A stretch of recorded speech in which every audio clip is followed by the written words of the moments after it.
The wind over Blackwood Ridge carries more than dust. It carries secrets, regret, and the name of a man who died before his dream was finished.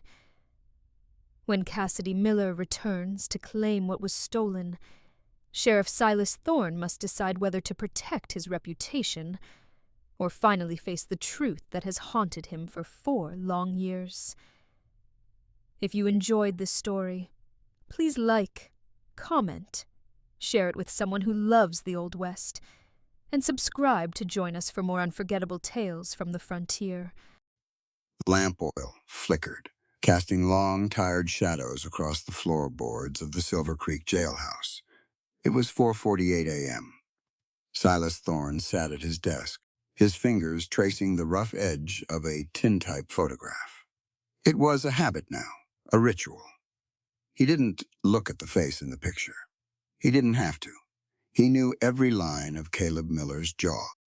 He knew the way the man had looked right before the world went black. 1,461 days, Silas whispered. The sound of his own voice felt like gravel in a dry well. He looked at the heavy brass star pinned to his sheepskin coat. Most men saw that star and saw power. Silas saw a debt.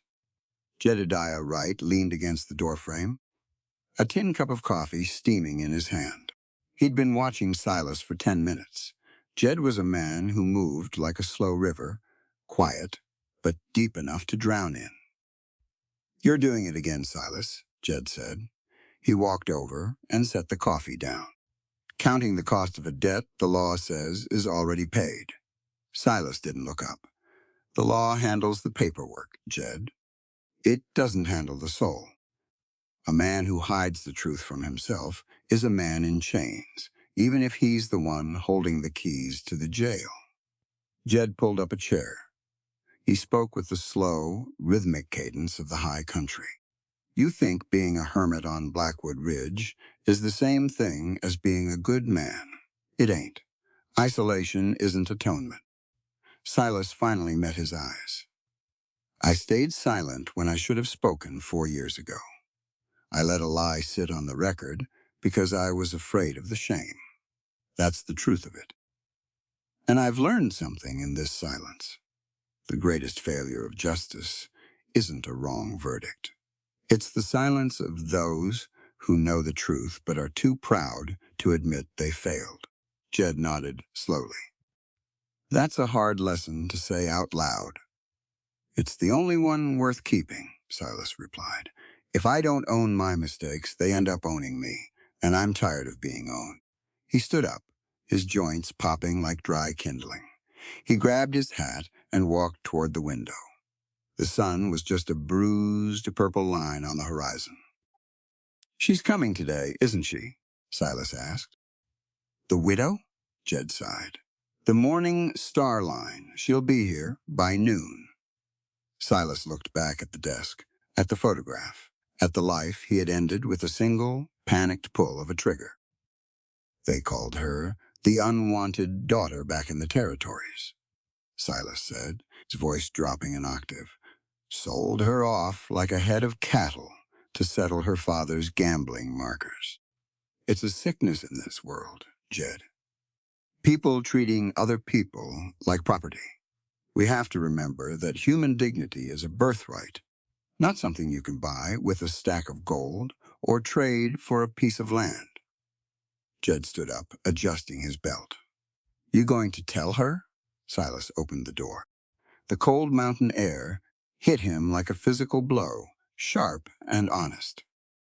"I don't know if I'm strong enough to tell her yet," Silas said. "But I know I can't keep lying to the mountain.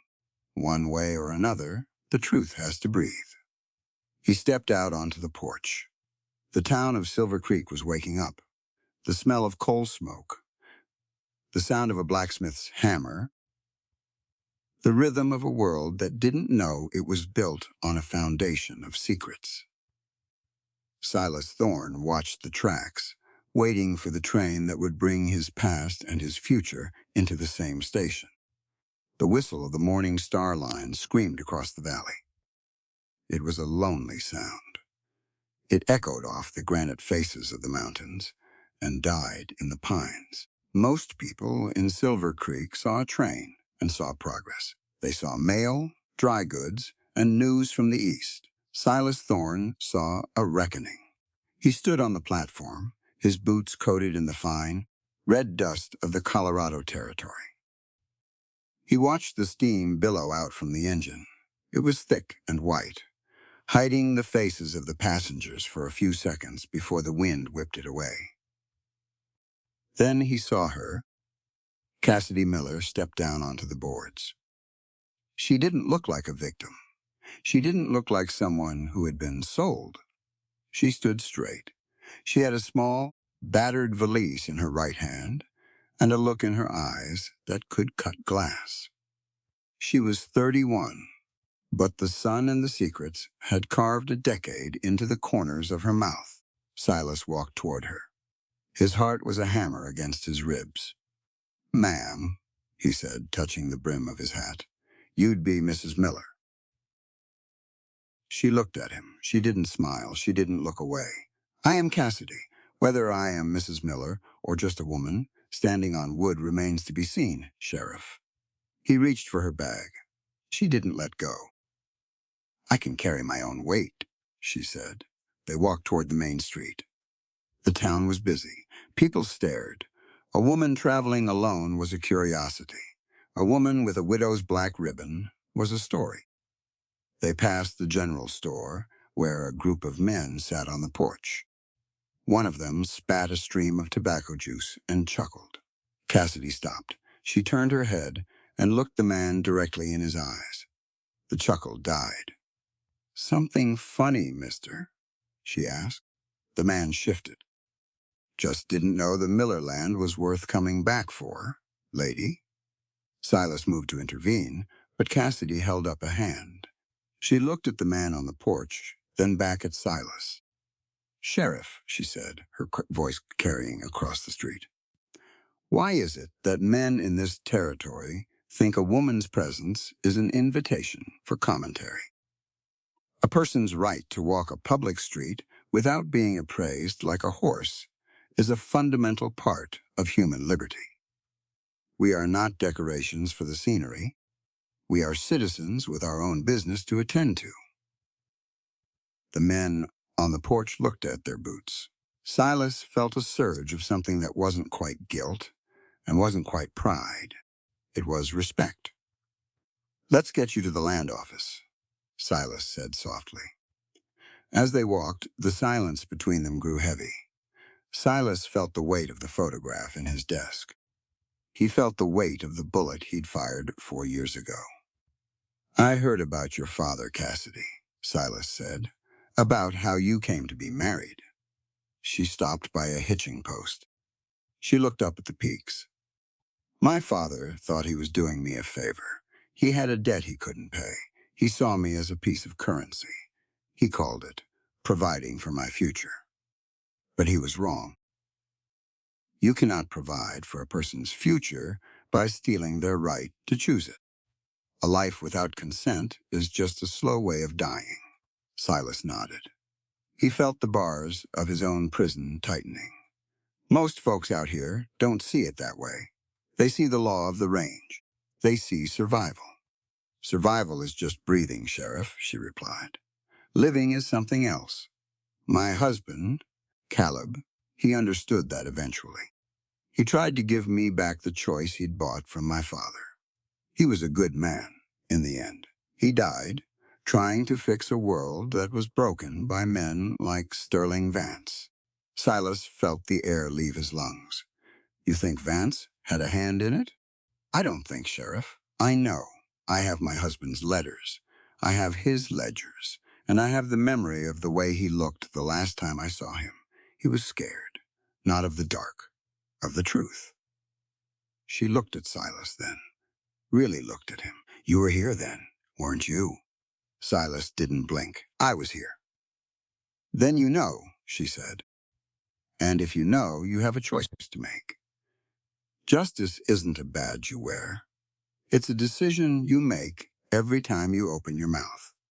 You either tell the truth and set the world right, or you keep a secret and let the rot grow deeper. She turned and walked into the land office before he could answer. Silas stood on the sidewalk, the sun hot on his neck. He looked down at his shadow. It looked distorted, broken. He realized then that Cassidy Miller hadn't come to Silver Creek to find a home. She had come to find a judge, and he was the man in the dock. The land office smelled of ink, old paper, and the sweat of men trying to own the earth. Cassidy sat across from the clerk, her back as straight as a lodgepole pine. Silas stood by the door. He was the law, but in this room, he felt like a trespasser. Sterling Vance was there. Vance was a man who wore his wealth like armor. His suit was made of fine broadcloth. His watch chain was heavy gold. He didn't look like a villain. He looked like a pillar of the community. That was the danger of him. Mrs. Miller, Vance said, his voice as smooth as Riverstone. A tragic business, truly. But the records are quite clear. Your husband took a loan. He defaulted. The land reverted to my holdings 6 months after his passing. Cassidy didn't flinch. She pulled a small, leather-bound book from her valise. The records you keep may say that, Mr. Vance, she said. But my husband's ledger says something different. He paid that debt in full 3 weeks before he died. I have the dates. I have the amounts. Vance smiled. It was a cold, thin thing. A grieving widow's notes are hardly legal. Tender, ma'am. Without a signed receipt from my office, the land belongs to the bank. To me. Silas stepped forward. The floorboards groaned under his weight. Vance, if she's got a ledger, it's worth looking at. Vance turned his gaze to Silas. It was a warning. Sheriff, stick to the peace. Leave the commerce to those who understand it. Cassidy stood up. She didn't raise her voice, but it filled the room. I understand it perfectly, Mr. Vance, she said. I understand that you rely on the fact that most people in this valley are too tired or too uneducated to fight your paperwork. You use the law like a trap, but the law was never meant to be a weapon for the strong to rob the weak. It was designed to be a shield for the truth. When you hide a receipt or forge a signature, you aren't just stealing land. You are attacking the very idea of a fair society. The clerk looked nervous. He kept glancing between Vance and the sheriff. The sheriff is right, the clerk whispered. We should verify the entries. Vance's face darkened. He walked toward Cassidy until he was inches away. He was trying to use his height, his presence, to make her small. Be careful, Mrs. Miller, Vance said softly. This is a hard country for a woman alone. Things get lost. People get hurt. Silas reached out and put a hand on Vance's shoulder. It wasn't a shove, but it had the weight of the mountain behind it. That sounds like a threat, Sterling, Silas said. Vance laughed, but the sound was hollow. Just a warning, Silas. For an old friend. Vance turned and walked out, the bell on the door ringing sharply behind him. The room felt lighter when he left, but the air was still sour. Cassidy turned to Silas.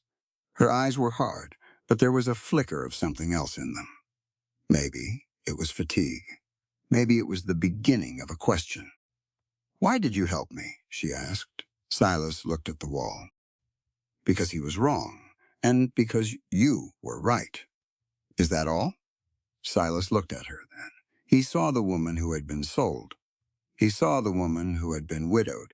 He saw the woman he had betrayed 4 years ago without her even knowing his name. No, Silas said. His voice was a low rumble. Equality isn't something you give to someone. It's something you recognize. I helped because recognizing your right to stand your ground is the only thing that keeps me human. If I let a man like Vance steamroll you, I'm just an accomplice to the crime. Cassidy watched him. She didn't say thank you. She didn't smile. She just nodded once and walked back to the clerk's desk. Silas went back to his office. He sat down and pulled the photograph out of the drawer. He looked at Caleb Miller's face. Then he looked at the star on his coat. He realized he couldn't just be the sheriff anymore. He couldn't just be the man who kept the peace. He had to be the man who broke the silence. Jedediah walked in, his spurs jingling. Vance is at the saloon. He's talking loud. He's talking about the law and how it needs to be updated for the new year. Silas upped the photo back in the drawer. The law doesn't need updating, Jed. It needs people who aren't afraid of what it says in the dark. A man's integrity isn't found in the big speeches he gives in the light. It's found in the small things he does when he thinks no one is looking, and in the courage he has to admit when he was the one who was blind. Jed leaned against the wall. You're going to tell her the rest, aren't you? About the night at the creek? Silas looked out the window. He saw Cassidy Miller walking across the street, her head held high, her valise in hand. She looked like a woman who could move a mountain. I'm going to tell her, Silas said. But first, I'm going to make sure she has a place to stand when the storm hits. Because when the truth comes out, Silver Creek is going to shake. And I don't want her falling because I wasn't man enough to hold the ground. The road to Blackwood Ridge wasn't much more than a scar on the earth. It twisted through the spruce and the ponderosa pines, climbing until the air got thin and tasted like cold iron. I led the way on my buckskin, keeping the pace slow. Behind me, Cassidy rode a sturdy bay. She didn't complain about the incline or the dust. She sat the saddle like she belonged there, her eyes scanning the timber.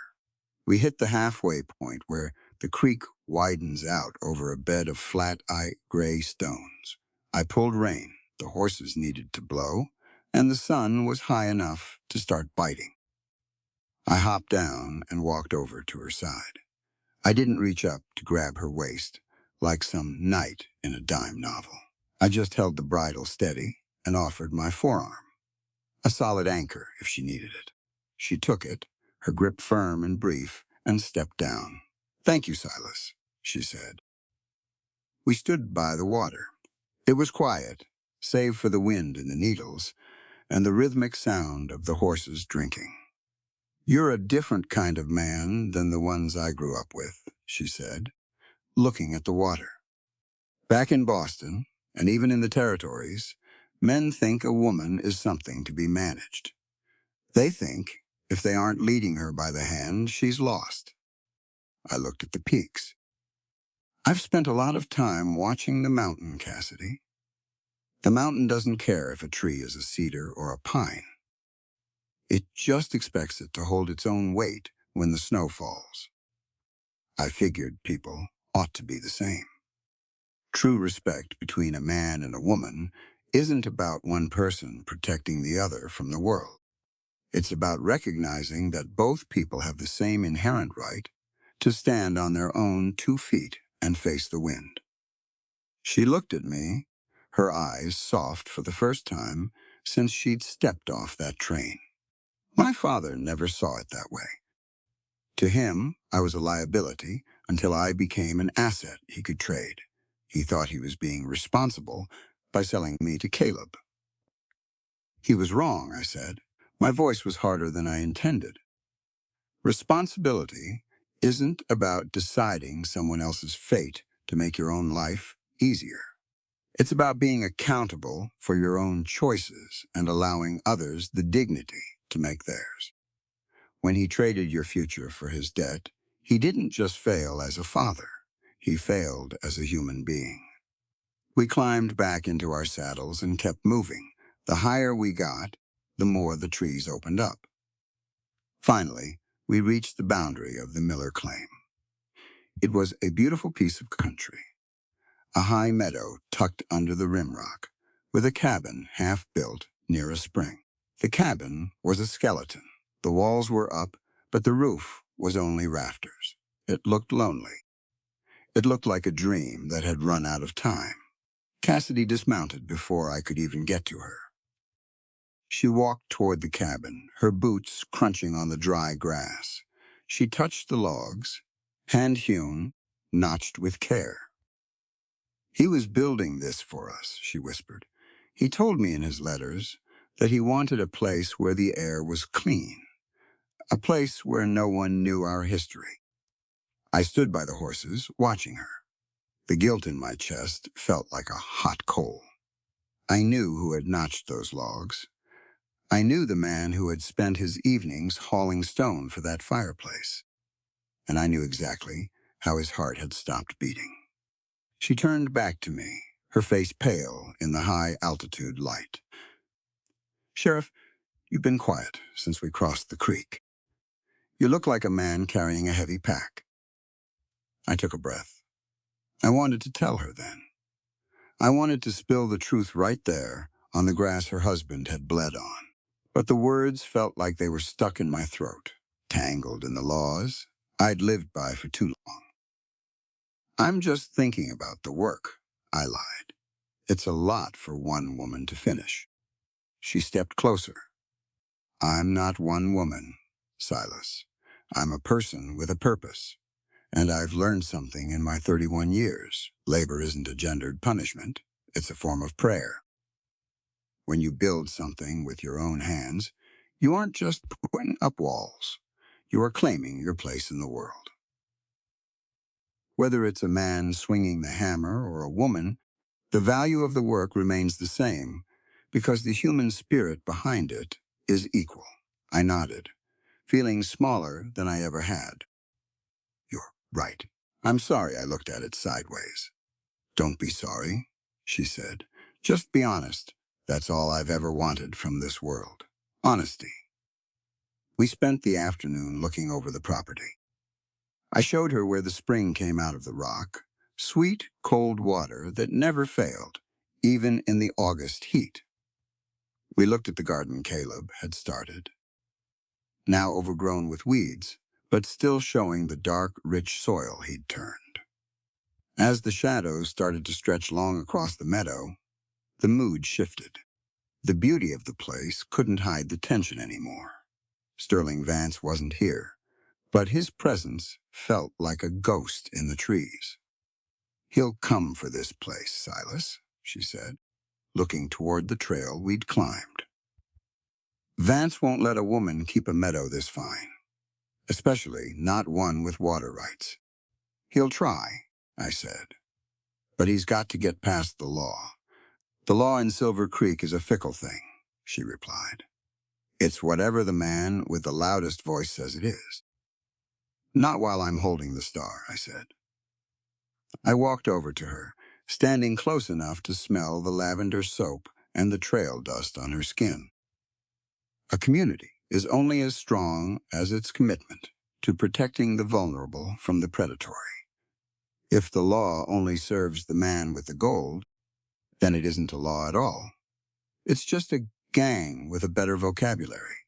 I've spent too many years being quiet, Cassidy. I won't be quiet about this." She reached out and touched my arm. Not for support this time. It was a gesture of connection. "I believe you, Silas. But remember, the truth is a dangerous thing to hold on to when the world wants you to lie. Moral courage isn't the absence of fear. It's the realization that there is something more important than your own safety. And that something is the truth of who we are and what we owe one another." I looked into her eyes and saw a strength that terrified me. She wasn't just a woman I was supposed to protect. She was a mirror. And for the first time in 4 years, I was starting to see the man I used to be, the man Caleb Miller had thought I was when he took his last breath. We rode back down the mountain in a silence that felt different than the one we'd ridden up in. It wasn't the silence of strangers anymore. It was the silence of two people who had shared a piece of the world and found it both beautiful and broken. When we got back to the jailhouse, Jed was waiting on the porch. He looked at us, then at the horses, then at me. He knew me better than anyone. He saw the change in my shoulders. Vance was here, Jed said, his voice low. He brought a surveyor, said he's going to mark the boundaries of the public land tomorrow morning. I looked at Cassidy. She didn't look scared. She looked ready. Let him come, I said. I'll be there. And I won't be there as a spectator. I watched her walk back to the boarding house. She moved with a grace that came from within, a rhythm that didn't need the world's permission to exist. I turned to Jed. I'm going to tell her tomorrow, Jed. After we deal with Vance. I can't keep her in the dark while I'm pretending to lead her toward the light. Jed spat a stream of tobacco. It's about time, Silas. A man can't build a house of honor on a foundation of secrets. You either dig it all up and start fresh, or you watch it crumble when the first real wind hits. And that woman, she's the kind of wind that doesn't leave anything standing that isn't true. I went inside and sat at my desk. I didn't pull out the photo this time. I didn't have to. I felt Caleb in the room. I felt the weight of the star. And I realized that the treasure the title talked about wasn't the land or the silver. It was the chance to be a real man again. The lamp oil flickered, but the shadows didn't seem so long anymore. I had a decision to make, and for the first time in 1,461 days, I knew exactly what the right answer was. True character isn't formed in the moments of peace. It's forged in the fire of confession and the willingness to pay the price for your own redemption. I closed my eyes and waited for the morning. It was going to be a hard day, but it was going to be an honest one. And in the high country of Colorado, honesty was the only thing that ever lasted. The sun hadn't yet cleared the jagged teeth of the Sawatch Range when I heard the jingle of spurs outside the jailhouse. It was a cold morning. The kind of cold that settles into your marrow and reminds you that the mountain doesn't care about your plans. I had the pot of coffee going, the scent of chicory and roasted beans filling the small room. Jed walked in, his face grim. Vance is at the livery. He's got 3 men with him. They aren't surveyors, Silas. They're hired guns from Downs. South, I recognize one of them, P.T. Coffin. He's a man who'd shoot his own shadow if the price was right. I poured a cup and pushed it across the scarred wood of my desk. Then we aren't just looking at a property dispute anymore. We're looking at a siege. I stood up and reached for the heavy iron key to the bottom drawer. It was time to look at the paperwork Cassidy had brought. We spent the next hour poring over the ledger and the old records Caleb had kept. It was all there. Every shipment of ore, every payment to the bank, every receipt Vance had claimed didn't exist. He was smart, Jed, I said, pointing to a series of entries. Vance wasn't just stealing land. He was running a shell game. He'd take the payment, record it in a private book, and then report the loan as delinquent to the territory office. Corruption isn't just a single act of theft. It's a systematic erosion of trust. When those in power manipulate the rules to benefit themselves, they destroy the foundation of the community for everyone else. Jed ran a hand over his jaw. And Caleb figured it out. He did. And that's why he's in the ground. A shadow fell across the doorway. Cassidy stood there, her hair pulled back tight, her eyes steady. She looked at the papers spread across my desk. You found it, she said. It wasn't a question.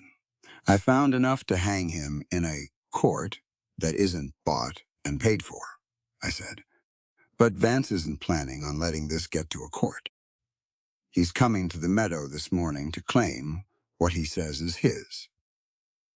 Cassidy stepped into the room. She walked over to the desk and placed her hand on the ledger. Then we meet him there. I'm not hiding in a boarding house while men decide my fate. The right to face your accuser isn't just a legal formality, it's a fundamental human necessity. If we allow others to speak for us in the moments that matter most, we surrender our agency and our dignity. I looked at her, then at Jed. I knew the danger, but I also knew she was right. I couldn't protect her by diminishing her. Get the horses, I told Jed. The ride back up to Blackwood Ridge was different this time. We didn't talk much. The rhythm of the hooves was the only sound. When we reached the meadow, Vance was already there. He was standing near the unfinished cabin, his hands tucked into his fine wool coat. His 3 men were fanned out behind him, their Winchesters resting across their saddles. I pulled the buckskin to a halt 10 yards away. Cassidy and Jed stayed at my flanks.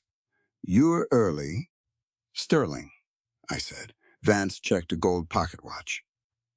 "I'm right on time, Sheriff. The surveyor will be here shortly to finalize the deed transfer. I suggest you and the lady move along." Cassidy urged her bay forward a step. "The only thing that will be finalized today, Mr. Vance, is the truth. I have the ledger.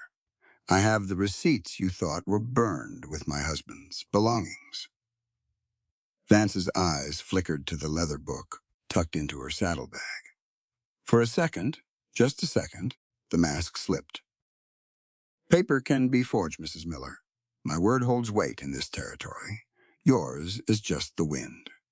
I leaned forward over the horn. "It's not just the wind. When the sheriff is holding the book, Vance, I've seen the entries. I've matched them against the territory's delinquency reports. You've been robbing these people for years. Public office and private wealth are 2 different things, and when a man confuses the two, he becomes a tyrant. A leader's primary duty is to serve the people's interests, not to treat the public purse as his personal bank account." One of Vance's men, the one Jed called Coffin, shifted in his saddle. His hand moved toward his holster. "Easy, Pete," I said, my voice low and steady. "This isn't a gunfight yet. It's a conversation about the law." Vance laughed, but it was thin. "The law is what I say it is in Silver Creek, Silas. I built this town. I paved the roads. I brought the telegraph. I own the ground you're standing on." "You don't own the people," Cassidy said. Her voice was like a bell in the thin air. "And you don't own the truth. Power without accountability is just organized crime.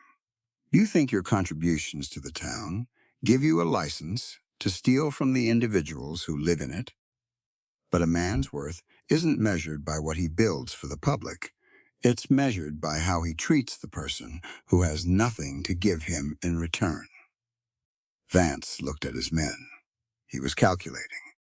He knew the ledger was a death sentence for his reputation, and likely his freedom. "I'll give you $5,000 for that book, Mrs. Miller," Vance said. "That's more than this dirt is worth. You can go back to Boston and live like a queen." Cassidy looked at the cabin. She looked at the stones Caleb had hauled. Then she looked back at Vance. "My husband's life wasn't for sale," she said, "and neither is my integrity. Bribes are the tools of the cowardly. When you offer money to silence the truth, you aren't just buying a book. You are attempting to buy a person's soul. And mine isn't on the market." The tension in the meadow was so thick you could smell it, sore like old sweat and gun oil. Coffin's horse danced nervously. Jed had his hand on his own rifle. "Go home." "Sterling," I said, "bring your surveyor. Bring your lawyers. We'll settle this in a courtroom in Denver, far away from the men you pay to nod their heads." The strength of a legal system is found in its impartiality. If a man can win a case just by standing in his own backyard with a gang of thugs, then there is no justice, only the rule of the loudest voice. Vance stared at me for a long time. He looked at the star on my chest. He looked at the woman who refused to be broken. Finally, he spat on the ground and turned his horse. "This isn't over, Silas," Vance said. "I'll see you in the morning." He rode off, his men following close behind. We stood in the meadow until the sound of the hooves faded into the trees. I looked at Cassidy. She was shaking, just a little, but her jaw was set. "You did good," I said. "I didn't do it to be good," she replied. "I did it because it had to be done. Silence in the face of evil is its own kind of participation. If I didn't speak up today, I would be just as guilty of the theft as he is." We turned the horses back toward town. The sun was starting to dip toward the horizon, painting the peaks in shades of blood and gold. I knew Vance wouldn't go quietly. Men like him never do. But I also knew that for the first time in 4 years, the air on the mountain felt clean. As we reached the edge of the woods, I pulled the buckskin to a stop. Jed kept riding, giving us a bit of space. "Cassidy," I said. She looked at me, her face framed by the fading light. "There's something else," I began. My heart felt like it was trying to beat its way out of my chest. "About the night Caleb died. About the shot that was fired." She watched me, her expression unreadable. "I'm listening, Silas," she said. I looked at the star. I looked at the mountain. And I realized that the hardest part of being an honest man isn't telling the truth about others. It's telling the truth about yourself. True character is the courage to stand in the light and admit your failures, even when you know the cost of that admission might be everything you've worked to protect. "I fired the shot," I said. The words felt like stones falling from my mouth. It was dark. I was told he was a thief. I didn't see his face until it was too late. I've lived with that lie for 4 years, but I won't live with it for another day. The silence that followed was longer than any I'd ever known. The mountain stood still. The wind died. Cassidy didn't move. She just stared at me, her eyes reflecting the dying light of a day that had changed everything. I waited for the scream. I waited for her to ride away. But she just sat there, the ledger still tucked in her bag, and for the first time, I felt the true weight of the mountain. Redemption isn't a gift you receive. It's a path you earn by walking through the fire of your own regret. I kept my eyes on hers, waiting for the verdict, because in the end, the law didn't matter. Only the woman did. The ride back to town was the longest 2 miles of my life. The confession hung in the air like wood smoke on a damp morning, heavy, gray, and impossible to breathe. Cassidy didn't look at me. She didn't spur her horse away, either. She just rode. Her eyes were fixed somewhere past the horizon, seeing a man I'd killed, instead of the man sitting 3 feet away from her. I wanted to explain. I wanted to tell her about the rain that night. I wanted to describe the way the shadows played tricks on a man's eyes when he was told a monster was coming. But I kept my mouth shut. Explaining a mistake doesn't undo the damage. It just tries to shift the weight of the guilt. A man has to learn that his reasons don't change the reality of someone else's loss. When we reached the livery, she handed her reins to the boy without a word. She walked toward the boarding house, her back straight, her steps measured. She looked like a woman walking through a storm, determined not to let the wind knock her off course. I spent the night in the jailhouse. I didn't sleep. I watched the candle gutter out. I thought about the star on my chest. I thought about the man Caleb Miller had been. And I realized that justice isn't just about catching the bad man. It's about making amends to the good people left behind by the bad man's shadow, even when that shadow was cast by you. The next morning, the town was different. The news of the school teacher, Mrs. Gable, falling ill with the mountain fever, had spread faster than a prairie fire. The schoolhouse sat empty. The children were running wild in the streets, dodging wagons, and causing grief for the shopkeepers.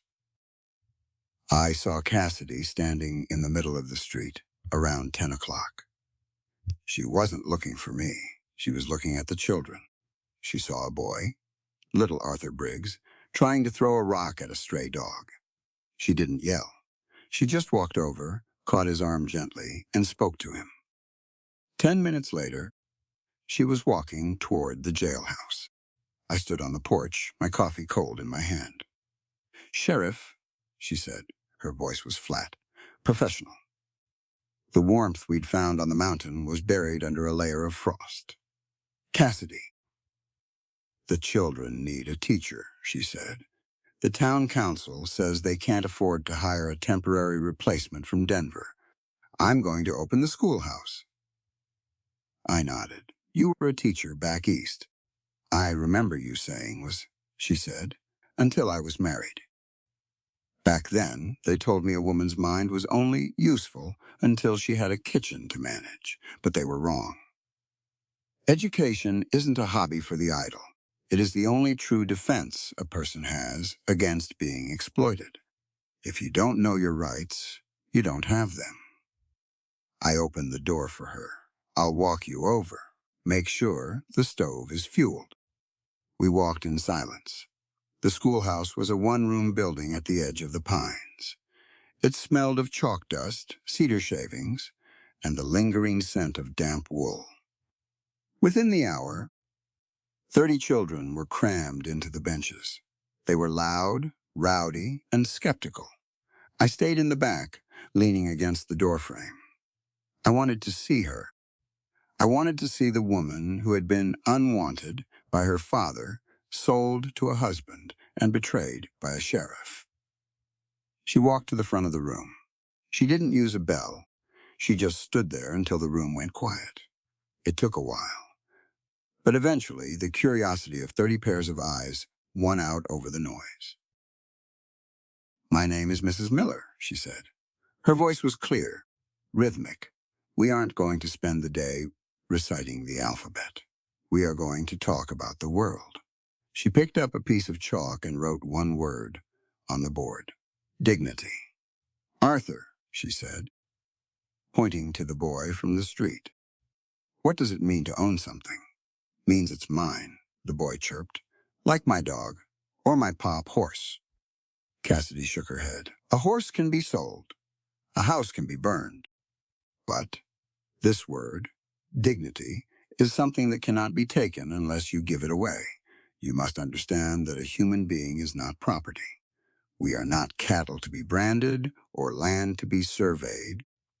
Every person in this room, from the oldest to the youngest, possesses a set of rights that were born with you. They don't come from the government, and they don't come from your parents. They come from your existence as a thinking, feeling person." The children watched her. Even the older boys, the ones who usually spent their time carving their initials into the desks, were listening. "Mr. Vance says he owns this town," a girl in the second row whispered. Cassidy walked toward her. She leaned down so she was at eye level with the child. "Mr. Vance owns the dirt and the timber, Sarah. But he does not own the law, and he does not own your mind. The moment you believe that someone is better than you because they have more gold, you have surrendered your liberty. Equality is not a gift that powerful men give to the poor. It is a fact of nature that we must all recognize and protect." I felt the weight of her words hitting me in the chest. She wasn't just talking to the kids. She was talking to the whole town. She was talking to me. I stepped outside for a smoke, but I kept the door cracked. I heard her moving through the lessons. She didn't teach them just to read.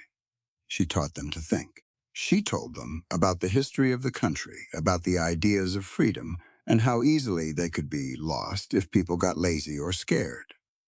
Sheriff. I turned. Jed was walking up the path. He looked at the schoolhouse, then at me. She's something, ain't she? Jed said. She is, I said. She's got a fire in her that Vance hasn't figured out how to douse yet. Vance is at the saloon, Jed said, his voice dropping. He's heard she's teaching. He says she's inciting the youth. He's trying to get the council to shut the schoolhouse down, saying a woman with her history shouldn't be around the children. I felt my jaw tighten. Her history? You mean being sold by a deadbeat father? That's what he's saying. He's using her past as a weapon. It's a common tactic for bullies, Silas. When they can't win an argument with the truth, they try to destroy the character of the person telling it. They think if they can make people ashamed of who they were, they can control who they are. I looked at the door. I heard Cassidy's voice inside, steady and sure. He won't shut it down, I said. Not today, not ever. I walked back inside. The school day was winding down. The children were packing their slates. Cassidy was standing by the window, watching the sun dip behind the peaks. They like you, I said, walking toward her. She didn't look at me. They don't have to like me. They just have to learn. A teacher's job isn't to be a friend. It's to be a guide. If I leave this town tomorrow, I want those children to know that their value isn't tied to their father's debts or their mother's station. I want them to know they are the masters of their own souls. I stood beside her. We were close, but there was a canyon between us. The ghost of Caleb Miller was standing right there in the chalk dust. Cassidy, I said, I know I can't fix what I did. I know sorry is a thin word for a thick grief, but I want you to know that I'm going to stand between you and Vance. I'm going to make sure you have the chance to teach those lessons. She finally looked at me. Her eyes were searching mine, looking for the lie. Why, Silas? She asked. Is it because you're guilty? Or because you believe what I'm saying?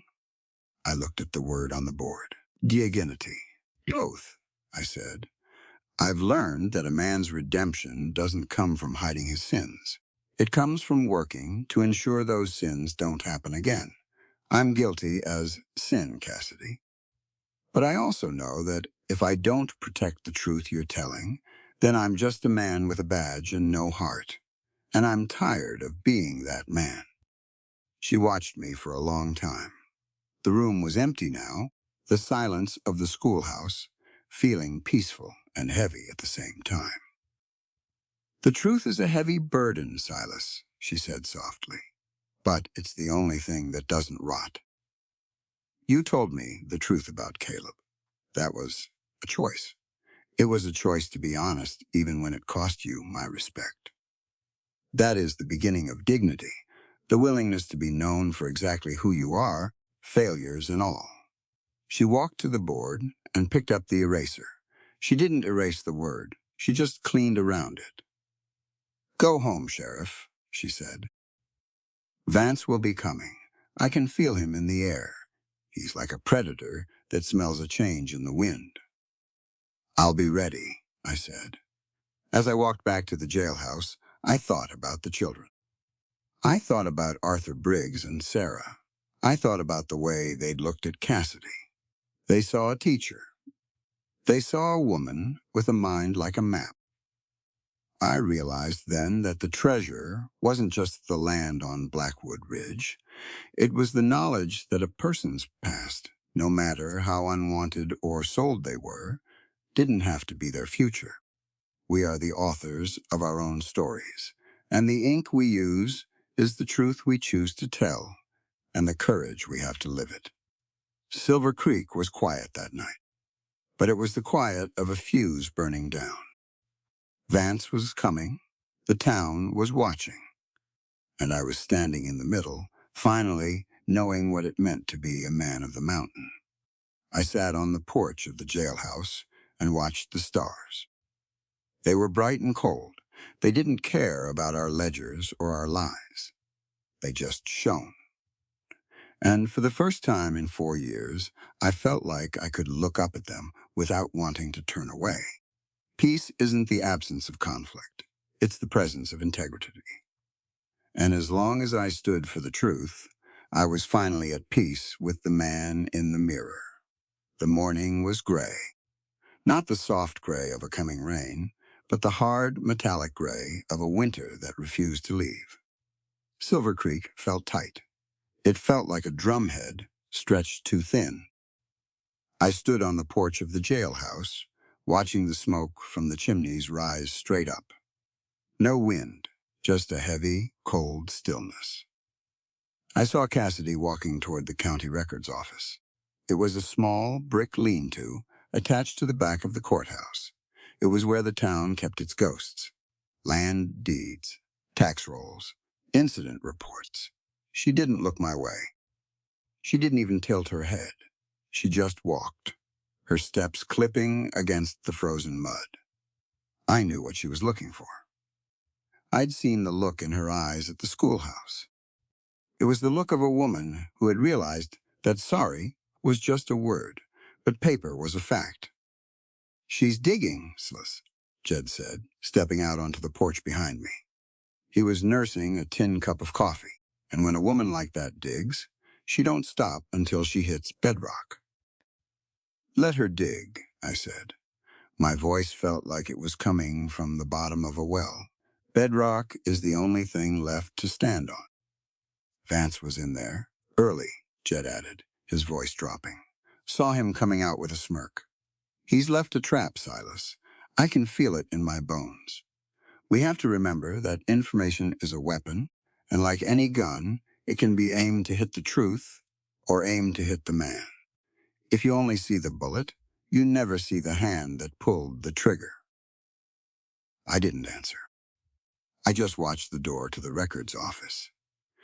Inside that room, Cassidy was sitting at a scarred oak table. I could imagine the smell, the scent of damp paper and old acidic ink. She was looking for the file from October 14, 1874.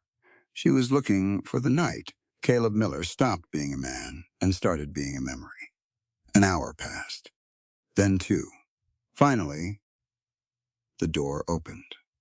Cassidy stepped out. She wasn't walking the same way.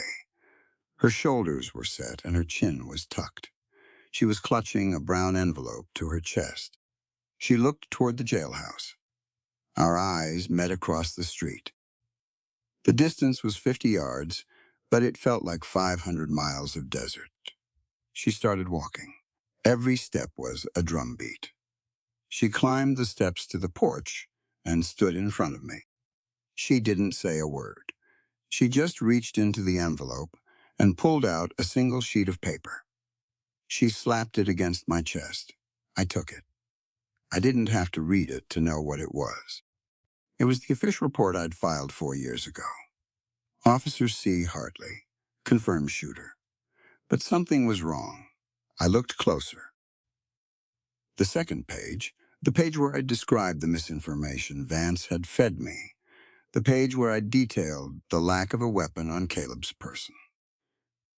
It wasn't there. The report had been gutted. It had been stripped down to 3 cold facts. I was the sheriff. Caleb was the target. Caleb was dead. "Is this your handwriting, Silas?" she asked. Her voice was a whip. "It is," I said. "It says you identified him. It says you followed him to the creek. It says you fired with intent." She stepped closer, her eyes flashing like flint. "You told me you didn't know who he was. You told me it was a mistake. But this paper says you were a hunter, and he was the prize." "Cassidy, that report isn't complete," I said. I tried to keep my voice steady. "The pages that explain the why are missing. Someone took them." She laughed, a short, bitter sound. "A document is only as honest as the man who filed it, Silas. I've learned that a record of an event is not the event itself. It is merely one person's perspective, frozen in ink. But when the perspective is all that's left, It becomes the truth for everyone who wasn't there. You wrote this. You signed it. You owned it for 4 years while I was grieving a man I thought was killed by a phantom. I looked at the paper. It was a lie by omission. It was Vance's masterpiece. Vance took those pages, I said. He knew you'd look. He knew I wouldn't be able to prove what was missing. Then why did you keep it? She demanded. Why didn't you fix it? Because I was ashamed, I said. I looked her right in the eye. I didn't turn away. Shame is a paralyzing thing. It makes a man think that if he just keeps quiet, the world will eventually forget the shape of his sins. But silence doesn't erase a mistake. It just gives the mistake room to grow into a monster. I thought by keeping that file buried, I was protecting the town. I was really just protecting my own pride. She snatched the paper back. She tucked it into the envelope with shaking hands. You didn't protect me, she said softly. You let me sit at a table with you. You let me teach those children about dignity. And all the while, you were the man who took everything I had and then hid the receipt. Cassidy, don't, she said. She held up a hand. Betrayal isn't just about the act itself. It's about the theft of the victim's reality. You let me live in a world where my husband died because of bad luck. You stole my right to know my own life. And that is a debt you can never, ever pay back. She turned and walked down the steps. She didn't look back. I stood there on the porch, the cold air biting at my skin. Jed stood beside me, his cup empty now. He got us, Silas, Jed said. Vance played the long game. He gave her just enough truth to make your honesty look like a desperate lie. I know, I said. What are you going to do? I looked at the star on my chest. I thought about the words Cassidy had written on the chalkboard. Dignity. I thought about the children. I thought about Caleb. I'm going to find the rest of that report, I said. Vance didn't burn it. Men like him, they keep their leverage. He's got those pages tucked away somewhere as a trophy or a backup. He'll kill you if you go into his house, Jed warned. Maybe, I said. But a man's life isn't worth much if he's living it as a shadow of someone else's lies. We have to understand that the truth isn't something you find. It's something you fight for. And I haven't been fighting. I've been hiding. I walked inside and grabbed my gun belt. I checked the cylinder of my Colt. 6 rounds. Honest lead. I realized then that Cassidy was right about the archives. The ink on the paper was just a skeleton. It didn't have a heart. It didn't have a soul. It was just a record of failure. History is often written by the winners, but the truth belongs to the survivors. And I was done being a winner in a game that was rigged from the start.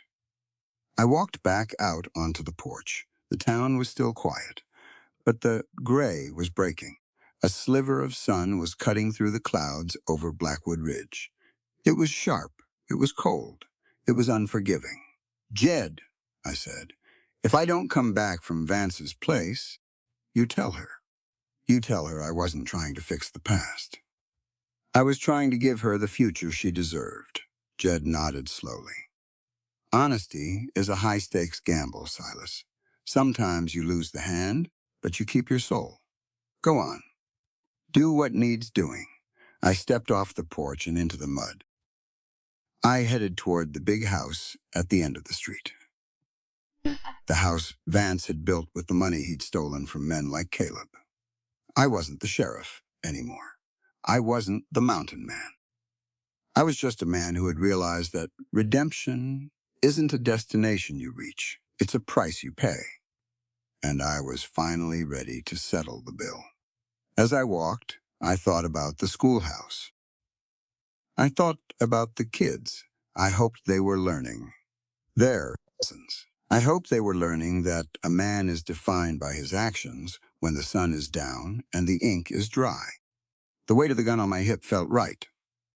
The cold air in my lungs felt right. For the first time in 1,462 days, I wasn't counting. I was just living. And that, I figured, was the only treasure worth having. The truth doesn't always set you free. Sometimes it just gives you the strength to stand in the fire. And I was ready to burn. The moon was a thin, silver sliver over Blackwood Ridge.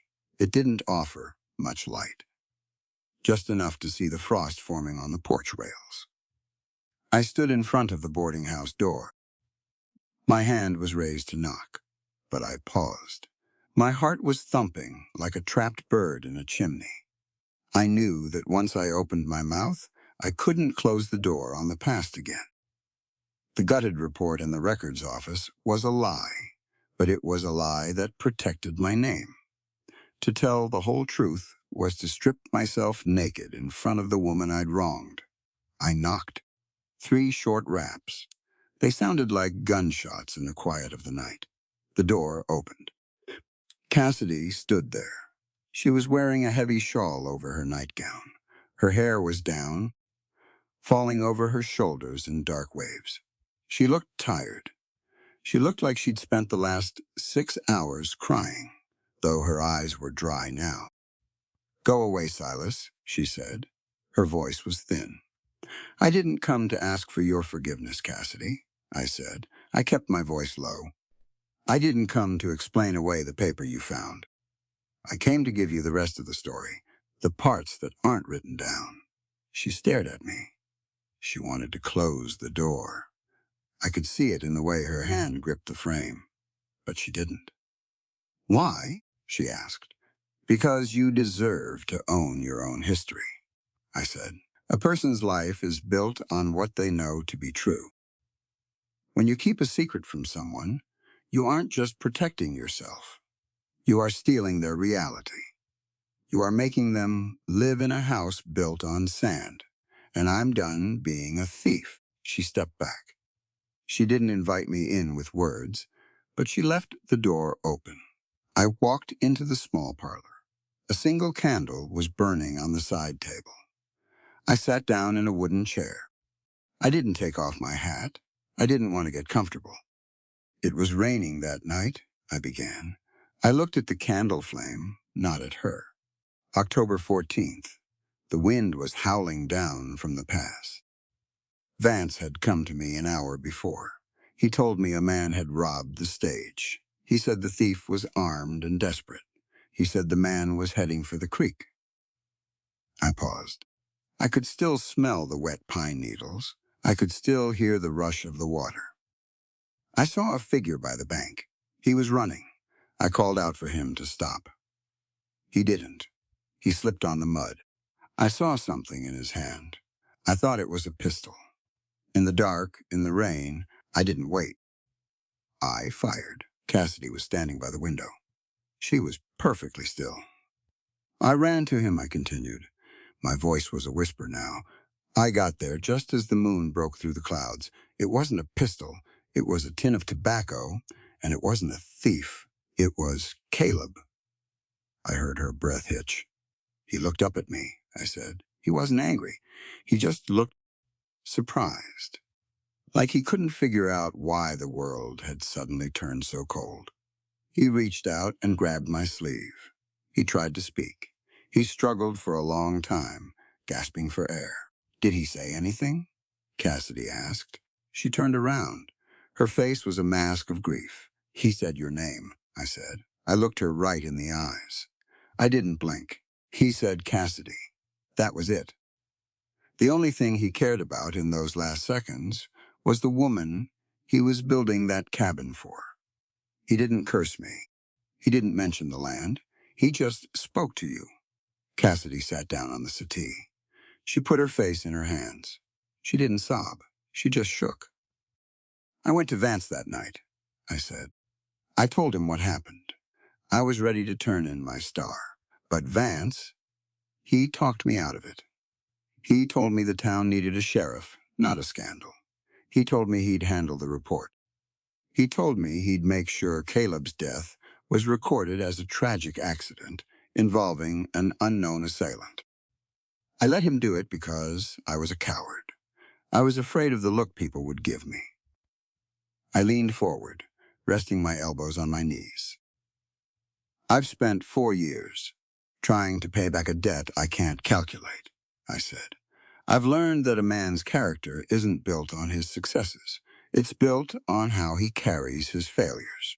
Legal guilt is one thing. A judge can give you a sentence and a date when it's over. But moral responsibility is a life sentence. It's the truth you owe to another person's heart, and it doesn't expire until the truth is told. Cassidy looked up. Her eyes were red-rimmed. And Vance? The missing pages? He kept them, I said. The original report I wrote. The one where I confessed everything. The one where I blamed his misinformation. He took it. He gave the records office the version you saw. He kept the truth as a leash to keep me in line. He knew that as long as he had those pages, he owned me. And now? Now he doesn't own a thing, I said. True courage is the ability to stand in the wreckage of your own reputation and refuse to lie to save it. I'd rather be known as the man who failed and spoke up than the man who succeeded and stayed silent. You have the truth now, Cassidy. You can take it to the circuit judge. You can tell the whole town. I won't stop you. She watched me for a long time. The candle flickered and died, leaving us in the blue light of the moon. You think telling me this makes it better? She asked. No, I said. It makes it honest. There's a difference. You killed the only person who ever saw me as more than a piece of property, she said. Her voice was hard again. You took the man who gave me a name and a future, and you buried him in the mud. I know, I said, but you also stood between me and Vance yesterday, she said. And you're standing here now, telling me things that could put a rope around your neck. Why? I stood up. I walked toward the door. Because you aren't an unwanted daughter anymore, Cassidy, I said. A person's value isn't determined by who bought them or who sold them. It's determined by the respect they command from those around them. I respect you enough to give you the weapon that could destroy me, because your right to the truth is more important than my right to peace. I opened the door. The cold air rushed in. It felt clean. Vance is going to come for those ledgers tomorrow, I said, looking back over my shoulder. He knows I'm breaking. He knows the secrets are leaking out. He'll be desperate. Cassidy stood up. She walked toward me, stopping just out of reach. I'm still angry, Silas, she said. The truth doesn't wash away the blood. I don't expect it to, I said. But, she added, her voice softening just a fraction, I want that man in the big house to pay for what he did to Caleb, and I want him to pay for what he did to you. He used your guilt like a cage, and I don't like cages. I nodded. Justice is a complicated thing, Cassidy. Sometimes it's about a gavel and a rope. But most times, it's about two people deciding that the truth is worth more than their own comfort. I'll be at the jailhouse if you need me. I stepped out onto the porch. Silas, she called out. I stopped. Caleb, did he look like he was in pain? I thought back to that night. I thought of the peace that had settled on Caleb's face when he realized he was going home, even if it wasn't to the cabin. No, I said. He looked like a man who knew he was loved, and that's a rare thing in this world. I walked away then. I didn't look back. I headed for the jailhouse, my shadow long and thin on the frozen ground. I'd told the truth. The world was still broken. Caleb was still dead. Cassidy was still hurting.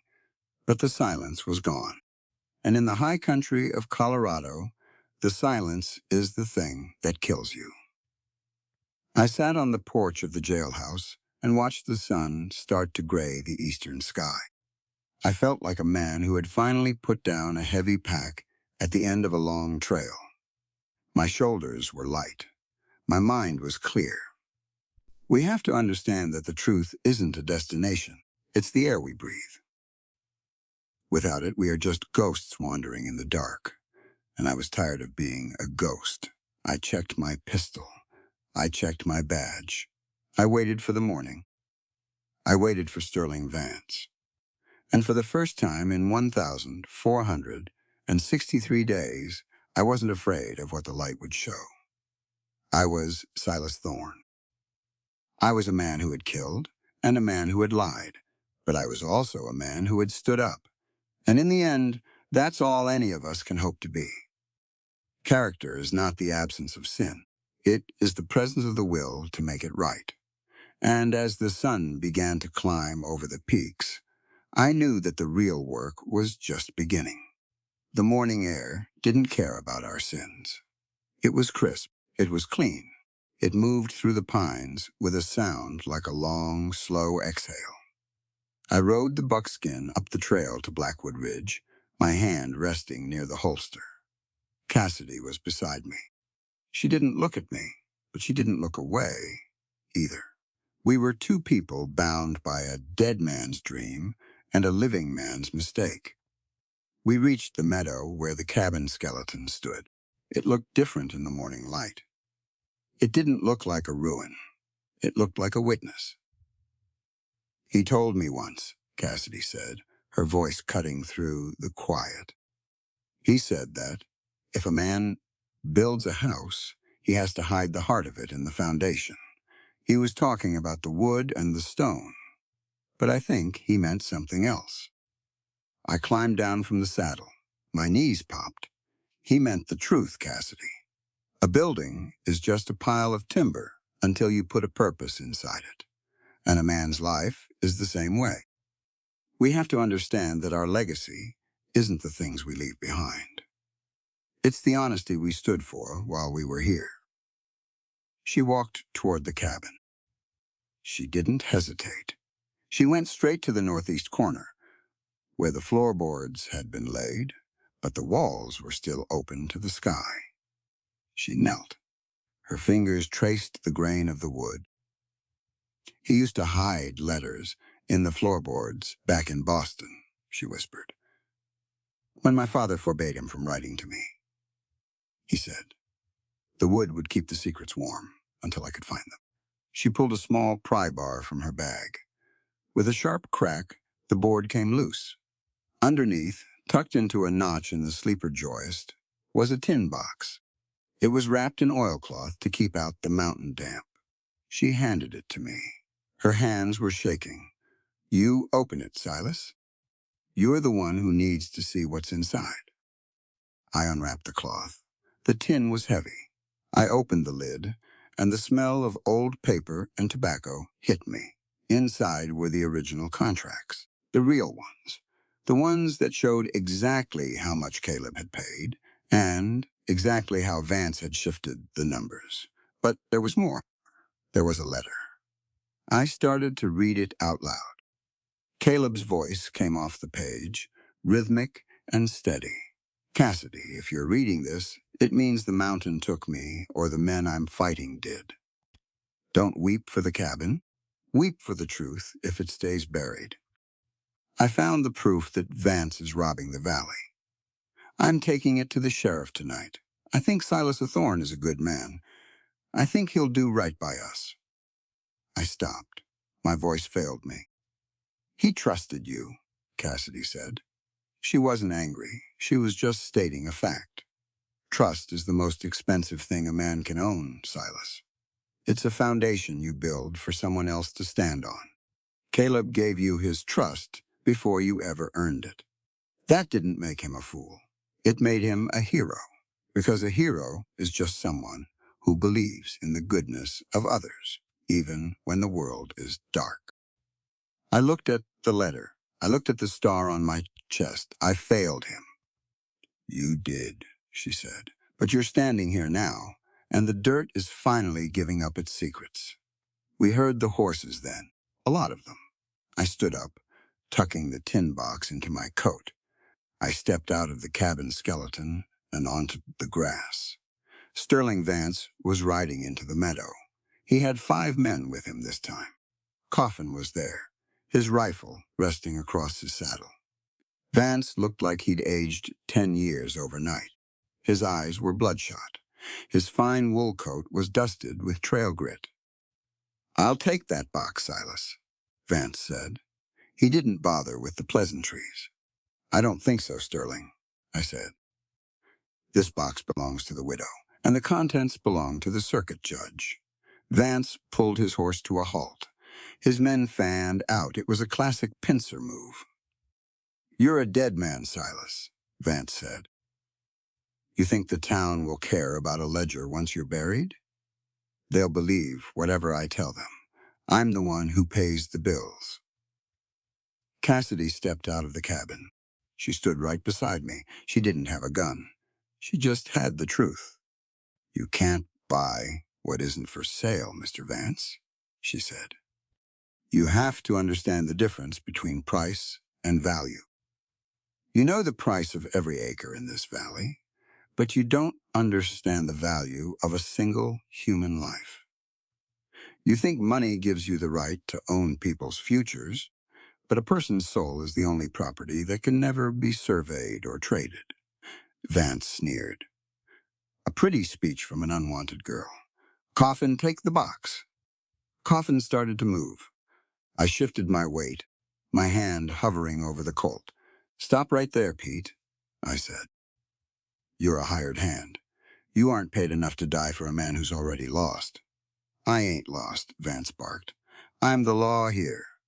"No," I said. "Authority isn't something you take with a gun, Sterling. It's something you earn through your integrity. You have the power to hurt us, but you have no authority to lead us. A leader who rules through fear is just a prisoner who hasn't realized the walls are closing in yet, and your walls just turned to dust."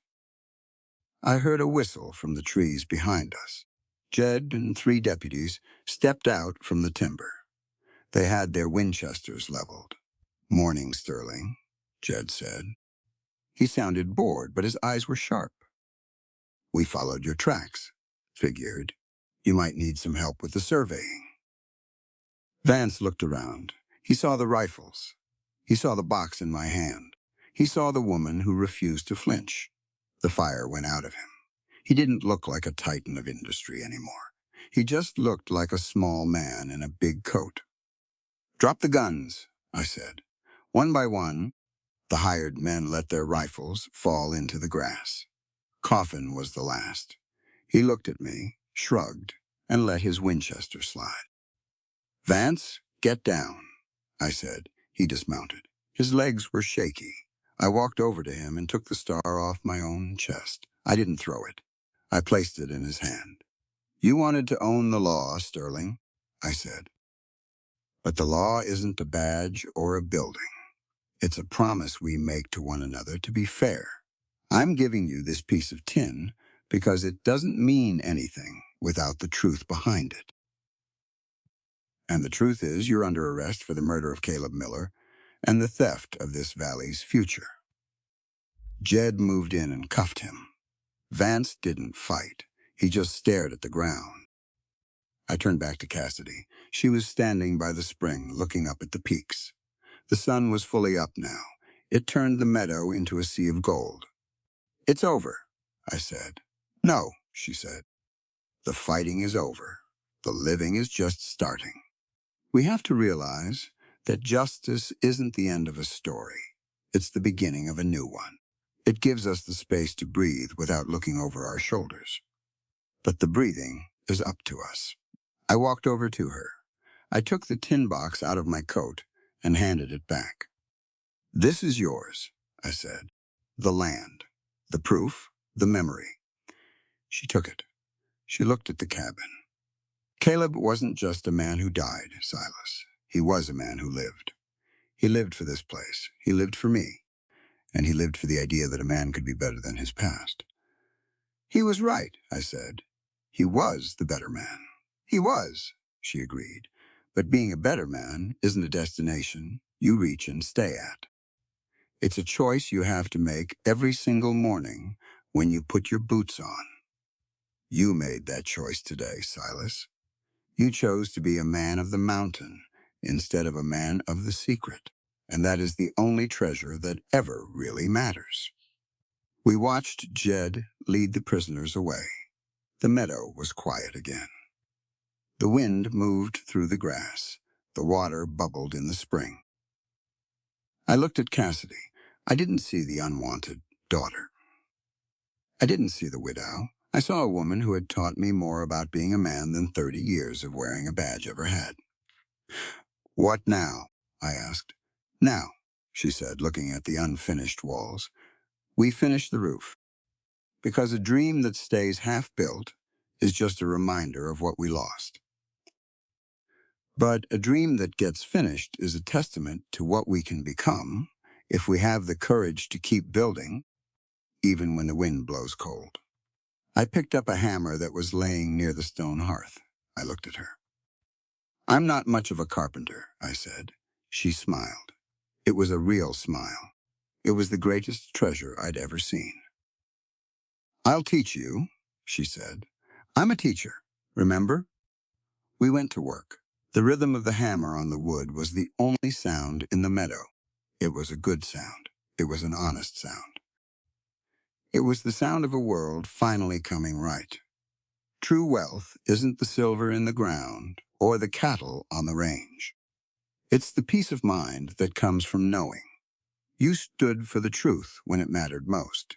And as I drove the first nail into the new rafters, I knew that for the first time in 1,463 days, I was finally home. 2 months had passed since the day the meadow gave up its secrets. The mountain peaks were capped with heavy white snow now, and the air in Silver Creek felt like it had been scrubbed clean. The metallic taste of fear was gone from the streets. People walked a little taller. They looked each other in the eye. Sterling Vance was sitting in a stone cell in Denver, waiting for a trial that everyone knew would end with a long walk up a wooden staircase. The ledgers had done their work. The paper had been louder than his gold. I stood on the porch of the jailhouse, watching the children head toward the schoolhouse. Jed was beside me. He was wearing the high Polish star now. I'd handed it over the week after the arrest. I was still helping out, a deputy of sorts, but the weight was off my shoulders. "The circuit judge sent word," Jed said, leaning against the railing. "All 6 of the families are getting their deeds back.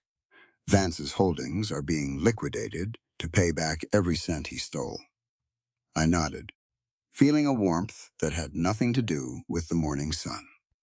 "Justice is a slow-moving river, Jed. But when it finally reaches the sea, it clears away the salt and the rot. We have to understand that the law is only as strong as the people's belief that they are all equal under it. If one man is above it, the whole system is just a lie we tell ourselves to sleep at night." Jed spat into the dirt. "The town wants to name the new park after you, Silas. They're calling you the hero of Blackwood Ridge." I laughed, a short, dry sound. "I'm no hero. I'm just a man who got tired of the dark. A hero isn't someone who never fails. A hero is someone who admits they failed and spends the rest of their life trying to make it right. True character is the courage to be honest when it would be easier to stay hidden." I left Jed and headed toward the schoolhouse. I could hear the children's voices drifting through the open window. Cassidy was in there. She wasn't the unwanted daughter anymore. She wasn't the sold widow. She was the heartbeat of the town. I stood by the door and listened. "Yesterday, we talked about boundaries," Cassidy was saying. Her voice was rhythmic, steady, and full of a power I'd never heard this before. "Today, we talk about the most important boundary of all, the one that surrounds your own person. You must remember that your life belongs to you. No one has the right to trade your future for their profit. Whether you are a man or a woman, a child, or an elder, your inherent value is not a negotiable currency. It is a sacred right that no debt can ever diminish. I walked in as the children were packing their slates. Arthur Briggs ran past me, grinning. Sarah gave me a little wave. They looked happy. They looked free. Cassidy was at the chalkboard, erasing the lessons of the day. She looked up when she saw me. She didn't look away this time. The frost had finally melted. "You're late for class, Silas," she said. "I'm a slow learner," I replied. I walked up to her desk. I didn't reach for her hand. I just stood there, respecting the space between us. "I'm heading up to the ridge," I said. "I've got the shingles for the south side of the roof, if you're still wanting to finish it before the big snow hits." She set the eraser down. "I'm wanting that. I'm wanting to see the smoke come out of that chimney." "I'll be there," I said. We rode up the trail together. The horses were used to the climb now. We reached the meadow, and the cabin didn't look like a ghost anymore. It had a solid roof on the north side. The windows had glass in them. The door was hung and true. We worked for 3 hours. The sound of the hammers was a conversation. It was a rhythm of restoration. When the sun started to dip, we sat on the porch we'd finished together. The valley below was a carpet of orange and gold. "I'm leaving the sheriff's office for good, Cassidy," I said, looking at the horizon. "Jed can handle it. I'm going to stay up here. I'm going to run some cattle, maybe do some guiding." She looked at me, her eyes reflecting the sunset. "Why tell me?" "Because I want to be part of the future," I said, "not as a savior, not as a man trying to fix a hole in his soul, just as a neighbor. And maybe more, if the time is right." She was quiet for a long time. The wind moved through the tall grass. "Silas," she said softly, "love isn't a debt we owe someone for saving us. It's a choice we make to walk alongside them. For a long time, I thought my life was something that happened to me. Now I know that my life is something I choose. And I choose to be here. I choose this mountain." I looked at her, and I saw the treasure the stories always talked about. It wasn't the land. It wasn't the silver Caleb had found. It was the spirit of a woman who had refused to be broken. "I killed your husband," I said. It was the last time I'd ever say it, but it had to be said. "I can't change that. I can't bring him back." "I know," she said. "Forgiveness isn't about forgetting the past or making the crime okay. It's about deciding that the past doesn't have the right to poison the present. You were a man in the dark, Silas. Now you're a man in the light. And the light is where we have to live if we want to be whole." She reached out then. She took my hand. Her grip was warm. It was solid. It was an anchor. "Caleb loved me," she said. "But he also loved the truth. He died for it. If I spend the rest of my life hating you, then his sacrifice was for nothing. Tearing others down doesn't build up the person you lost. We honor the dead by living well and by showing the same mercy we hope to receive ourselves. That is the only true way to find peace." I felt the last of the 1,463 days fall away. The counting was over. We sat there until the stars came out. They were big and bright, hanging over the ridge like lanterns. Silver Creek was a tiny cluster of lights in the distance. It was a town that had been saved by a woman who refused to be sold and a man who refused to stay silent. "What do you see when you look at those stars?" I asked. "I see a map," she said. "I see a world where your origin doesn't dictate your destination. I see a world where being unwanted is just a lie told by people who are too small to see your worth. Every one of us has the right to be the master of our own journey, Silas. And I'm finally at the start of mine." I realized then that the mountain man's greatest treasure wasn't a thing he'd found in the dirt. It was the wisdom he'd found in the woman who'd taught him how to be human again. True wealth isn't the gold in your pocket. It's the integrity in your heart and the people who choose to stand by you when the world is at its worst. I stood up and offered her my hand to help her up. This time, she took it without hesitation. We walked into the cabin Caleb had started, the cabin Silas had helped finish, and the cabin Cassidy would make a home. The door closed, shutting out the cold. Inside, the air was still and smelled of fresh-cut cedar. It was the smell of a new beginning. Life is a series of choices, and the most important one is to live with the truth. For in the end, the truth is the only thing that survives the mountain. As the moon climbed over Blackwood Ridge, the valley was quiet. But it wasn't the silence of secrets anymore. It was the silence of a story that had finally found its true ending. And, as I looked at Cassidy Miller, I knew that, for the first time in my life, I was exactly where I was meant to be. The unwanted daughter had become the woman who owned the mountain, and the man who had been lost in the shadows had finally found his way home. The measure of a man is not the height of the mountain he climbs, but the depth of the truth he carries within him. And on that night, the truth was enough. This story shows us that compassion is not weakness, and guilt is not the end of a man's life if he has the courage to make things right. On this channel, we share Western cowboy tales about love, sacrifice, motherly tenderness, human kindness, mercy, justice, and the emotional struggles that make people truly human.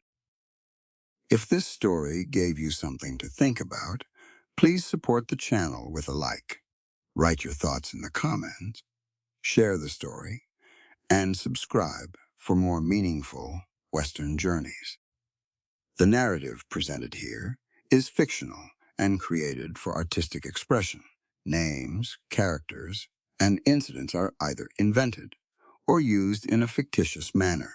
Any resemblance to actual persons or events is unintended and should not be considered factual or deliberate. In the end, the story of Silas Thorne, Cassidy Miller, and the hidden truth of Blackwood Ridge is not merely a tale about land, law, or revenge. It is a story about the weight of silence, the cost of cowardice, and the painful but necessary road toward redemption. For years, Silas carried a secret that slowly turned his badge into a burden and his life into a prison. Cassidy arrived in Silver Creek as a woman who had been treated like property, dismissed by powerful men, and robbed of the truth about the man who loved her. Yet she refused to remain a victim. She stood tall, demanded justice, and reminded everyone that dignity is not something granted by wealth, power, or permission. It is something every human being is born with. This story teaches us that the truth may hurt, but lies wound far deeper. A lie can protect a reputation for a while, but it cannot heal a heart, restore trust, or build a future. Silas learned that redemption does not come from hiding shame in the dark. It comes from facing the people we have hurt, speaking the truth even when it costs us, and choosing to do what is right when it would be easier to stay silent. Cassidy learned that grief does not have to become weakness. It can become courage. It can become a voice strong enough to challenge corruption, greed, and injustice. The true treasure in this story was never the land, the cabin, or the documents hidden beneath the floorboards. The real treasure was integrity.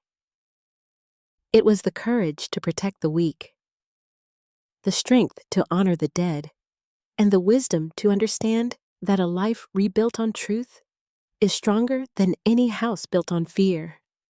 In the harsh world of the Western frontier, where men often measured power by guns, money, and land, this story reminds us that real strength is found in compassion, honesty, and the willingness to stand beside another person when they have nothing left but hope. And perhaps that is the greatest message this journey leaves behind. No past is so broken that it cannot be faced, and no heart is so wounded that it cannot begin to heal. Justice may arrive slowly. Forgiveness may take time, and some losses can never be undone. But when people choose truth over pride, mercy over cruelty, and courage over silence, even the coldest mountain town can become a place where light returns. That is the lasting meaning of this story. We cannot change the pain behind us, but we can choose what kind of people we become because of it.